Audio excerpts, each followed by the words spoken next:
Hi there, मैं हूं कुमार सोनल और आज हम लोग जानेंगे हाई कोर्ट्स के बारे में। No doubt Indian high courts के बारे में।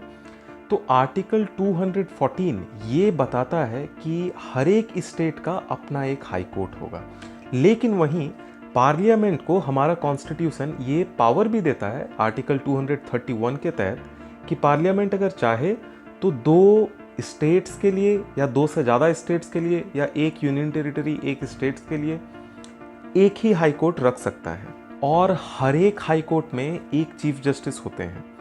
बट आप जरा सा सोचिए, हाई कोर्ट का जुरिस्डिक्शन सिर्फ अपने टेरिटरी में होता है, मतलब कि वो जिस स्टेट से कंसर्न्ड है बस उसी स्टेट में उसका जुरिस्डिक्शन रहता है। लेकिन इसके बावजूद भी हाई कोर्ट्स के जजेस ये अपॉइंट किए जाते हैं प्रेसिडेंट के थ्रू, ना कि गवर्नर के थ्रू। साथ ही साथ प्रेसिडेंट को ये भी पावर है कि वो चाहें तो एडिशनल जजेस अपॉइंट कर सकते हैं हाई कोर्ट में, ताकि काम जो है वो स्मूथली चलता रहे हाई कोर्ट्स का। और एक्टिंग जज को भी प्रेसिडेंट अपॉइंट कर सकते हैं। एक्टिंग जज ये हाई कोर्ट की किसी एक परमानेंट जज के बिहाफ पे आते हैं, हाँ, लेकिन चीफ जस्टिस के बिहाफ पे नहीं। ये चीफ जस्टिस के अलावे कोई और जज के बिहाफ पे आते हैं और तभी तक काम करते हैं जब तक कि वो जो परमानेंट जज हैं वो अपना ऑफिस फिर से रिज्यूम नहीं कर लेते। लेकिन हाँ, ये जो एक्टिंग जज हैं चाहे एडिशनल जजेस हैं, ये अगर इनका एज 62 के बिलो है तो ही ये वहाँ पे अपॉइंट किए जा सकते हैं। अगर 62 पार हो गया है तो फिर नहीं अपॉइंट किए जा सकते हैं। लेकिन जजेस जब भी अपॉइंट किए जाते हैं प्रेसिडेंट के द्वारा तो ये काम वो अकेले नहीं करते हैं, इसमें उनका साथ देते हैं चीफ जस्टिस ऑफ इंडिया, साथ ही साथ उस स्टेट के गवर्नर जहाँ पे जज अपॉइंट किए जाने हैं जिस हाई कोर्ट में, और उसी हाई कोर्ट के चीफ जस्टिस भी। ये तीनों एडवाइस करते हैं और उस एडवाइस के बिहाफ पे प्रेसिडेंट जो है वो अपॉइंट करते हैं जजेस को। पता है 1993 में एक सुप्रीम कोर्ट में मामला आया था, एक केस था एडवोकेट ऑन रिकॉर्ड एसोसिएशन का, ठीक है। और जो फैसला सुप्रीम कोर्ट ने दिया ये काफ़ी पेचीदा है। तो इसका मेन मुद्दा जो था वो ये था कि हाई कोर्ट के कोई भी जज बिना चीफ जस्टिस ऑफ इंडिया के ओपिनियन के नहीं अपॉइंट किए जा सकते हैं प्रेसिडेंट के द्वारा। लेकिन सिर्फ अकेले चीफ जस्टिस ऑफ इंडिया के रिकमेंडेशन से नहीं, उनके साथ साथ दो सीनियर मोस्ट जजेस होने चाहिए सुप्रीम कोर्ट के, और साथ ही साथ जिस हाई कोर्ट में अपॉइंटमेंट किया जाना है उनके भी चीफ जस्टिस का ओपिनियन होना चाहिए। यही है कोलिजियम सिस्टम जो आपने कई बारी न्यूज़ में सुना होगा। हालांकि ये जो सिस्टम है इसको ख़त्म कर दिया गया, मतलब ये सिस्टम और भी थोड़ा लंबा चौड़ा है। ये इनका जो व्यूज़ है ये फिर गवर्नमेंट ऑफ इंडिया को भेजा जाता था, फिर आगे का बहुत प्रोसेस है।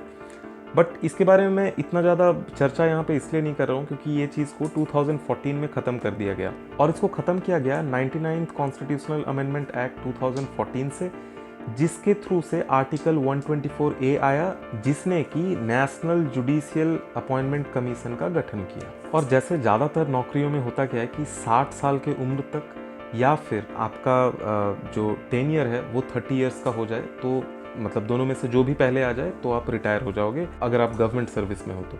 लेकिन जजेस के मामलों में ऐसा नहीं होता, ये तब रिटायर करते हैं जब इनका एज 62 हो जाता है। अच्छा, हाई कोर्ट्स के जजेस चाहे परमानेंट हो, चाहे एडिशनल हो, चाहे एक्टिंग हो, जैसे भी हो, ये 62 इयर्स मान लीजिए इन्होंने अटेंड नहीं किया है तो भी इससे पहले भी ये हट सकते हैं अपने पद से 3 तरीकों से। पहला कि अगर उनका ट्रांसफ़र हो जाता है किसी और हाई कोर्ट में प्रेसिडेंट के द्वारा तो फिर वैकेट कर लेंगे। दूसरा, ये लिखित में अपना रेजिग्नेशन दे सकते हैं प्रेसिडेंट ऑफ इंडिया को। और तीसरा, अगर ये रिमूव कर दिए जाते हैं प्रेसिडेंट के द्वारा। और ये रिमूवल का भी बहुत लंबा चौड़ा प्रोसेस है, इसमें दोनों ही हाउस का मेजॉरिटी से पास होना चाहिए। क्यों? क्योंकि रिमूवल का ग्राउंड सिर्फ एक ही है, प्रूव्ड मिसबिहेवियर, ठीक है। ये जो प्रूव्ड मिसबिहेवियर और प्रूव्ड मिसकंडक्ट है ना, ये प्रूव्ड वर्ड ये बचा लेता है ज़्यादातर को। और चाहे जज जो हैं वो हाई कोर्ट के हों या सुप्रीम कोर्ट के, रिमूवल का तरीका सेम है। ये चीज़ थोड़ा सा और अच्छे से समझ में आएगा जब हम लोग आर्टिकल 217(1) को पढ़ते हैं। क्यों पता है? क्योंकि ये बताता है कि जजेस अपना ऑफिस तब तक होल्ड करेंगे जब तक कि उनका गुड बिहेवियर रहे। जजेस के रिमूवल के इस प्रोसीजर को इम्पीचमेंट कहते हैं। लेकिन प्रैक्टिस में अगर देखा जाए तो ये जो इम्पीचमेंट वर्ड है ना, ये प्रेसिडेंट के लिए ही इस्तेमाल किया जाता है। हाई कोर्ट्स के सारे जजेस, जैसे बाकी सर्विसेज में सैलरी मिलता है, तो वैसे ही इनको भी सैलरी मिलता है। अलाउंसेस भी इनका बहुत तरीके का होता है, पर्क्स होता है बहुत तरीके का, और ये सारा चीज़ को तय करने वाला अथॉरिटी है पार्लियामेंट। लेकिन साथ ही साथ पार्लियामेंट किसी भी जजेस का पेंशन या फिर उनका जो सैलरी है या फिर किसी भी तरीके का पर्क है उसको रिड्यूस नहीं कर सकता जितने में वो अपॉइंट हुए हैं। मतलब जैसे मान लीजिए उनके अपॉइंटमेंट के टाइम पे उनका जो सैलरी था वो सपोज 80,000 रुपीज़ था। साथ ही साथ उनको एक बंगलो अलॉट हुआ था जो कि 4 कमरों वाला था या 6 कमरों वाला था या इस तरीके का कुछ मामला था।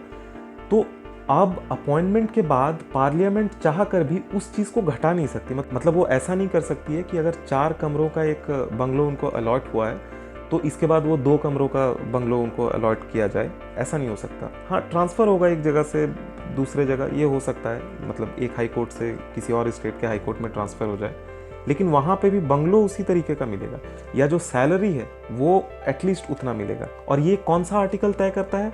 आर्टिकल 221। अच्छा, अब जानते हैं जिसका आप सब व्यूअर्स को, मुझे पता है, बहुत बेसब्री से इंतज़ार होगा कि आखिर हाई कोर्ट के जजेस का क्वालिफिकेशंस क्या होता है ना? मतलब वो बनने के लिए क्या क्या क्वालिफिकेशंस चाहिए। तो इसके लिए सबसे पहला तो होना चाहिए कि 62 का एज हो, उससे पार ना हुआ हो, उसके कम तक जितना भी हो वो चलेगा। यहाँ मतलब ऐसा नहीं है कि मिनिमम एज 21 या 32 या ऐसा ये कुछ क्राइटेरिया नहीं है, बस 62 नहीं होना चाहिए। दूसरा, आप इंडियन सिटीज़न होने चाहिए। लेकिन इसके साथ ये भी है कि आपने 10 सालों तक किसी एक जुडिशियल ऑफिस को होल्ड किया हो जो कि इंडिया में हो, या फिर आप 10 सालों तक किसी एक हाई कोर्ट में एज अ एडवोकेट आपने प्रैक्टिस किया हो।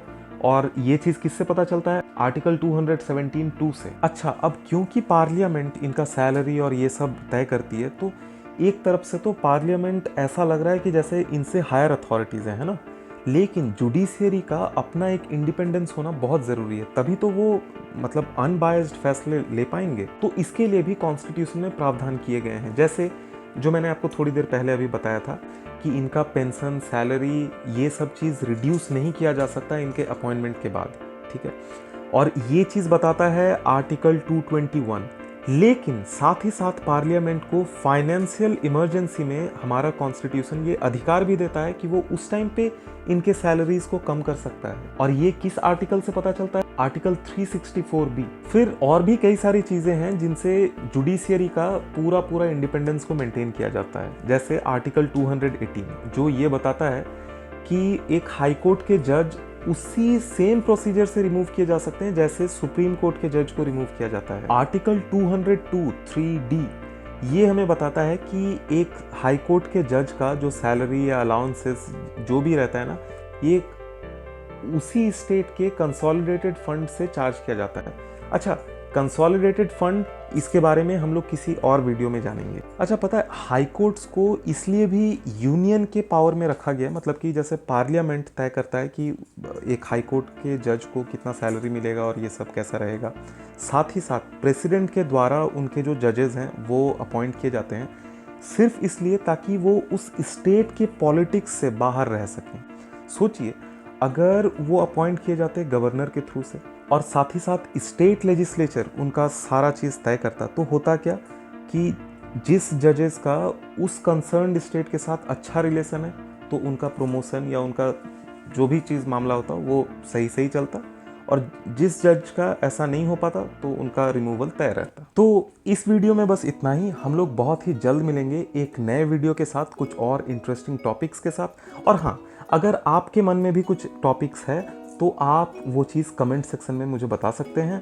साथ ही साथ अपना फीडबैक भी आप उसमें दे सकते हैं। और तब तक के लिए आप देखते रहिए थॉट्स ऑफ सोनल। और अगर चैनल पे नए हैं तो चैनल को सब्सक्राइब करना मत भूलिएगा, और साथ ही साथ सब्सक्राइब का बटन क्लिक करने के बाद जो बेल का आइकन आएगा उसको भी क्लिक करना मत भूलिएगा।